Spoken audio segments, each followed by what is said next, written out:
की मला काँग्रेस सोबत जाण्याची वेळ आली तर मी माझं दुकान बंद करेन।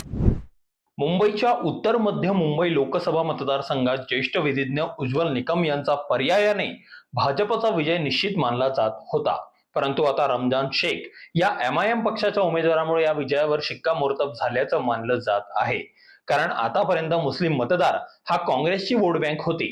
रमजान शेख यांच्या उमेदवारीमुळे मुस्लिम मतदारांची एक गट्टा मतं काँग्रेसला पर्यायाने वर्षा गायकवाड यांना मिळणार नाहीत। साहजिकच या मतविभागणीचा फायदा उज्ज्वल निकम यांना होणार आहे। या मतदारसंघाचे आणखी एक वैशिष्ट्य म्हणजे उत्तर मध्य मुंबई या लोकसभा मतदारसंघात बांद्रा येतं आणि कलानगर येतं। कलानगरमध्ये उद्धव ठाकरेंचं निवासस्थान मातोश्री आहे। आजपर्यंतच्या निवडणुकांच्या इतिहासात शिवसेनेने पर्यायाने ठाकरे घराण्याने कधीही काँग्रेसचे समर्थन केलेलं नाही। परंतु या निवडणुकीत उद्धव ठाकरे यांनी त्यांच्या कुटुंबियांना काँग्रेसच्या पंजाला म्हणजे वर्षा गायकवाड यांना मतदान करावं लागणार आहे।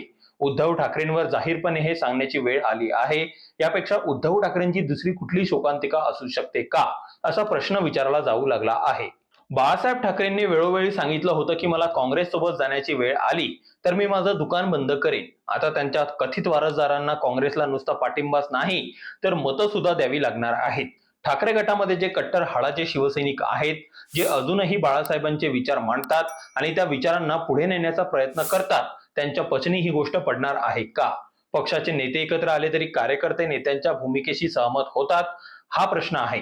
रमजान शेख यांच्या उमेदवारीमुळे त्यांच्या पक्षाचे नेते मुंबईत प्रचाराला येणार। त्यांची भडकाऊ भाषणं, देशविरोधी भाषांनी वाचाळपणा यामुळे पोलिसांना अतिशय दक्ष राहण्याची आवश्यकता आहे। ते काहीही असलं तरी या मतदारसंघात उद्धव ठाकरेंचे निवासस्थान आहे।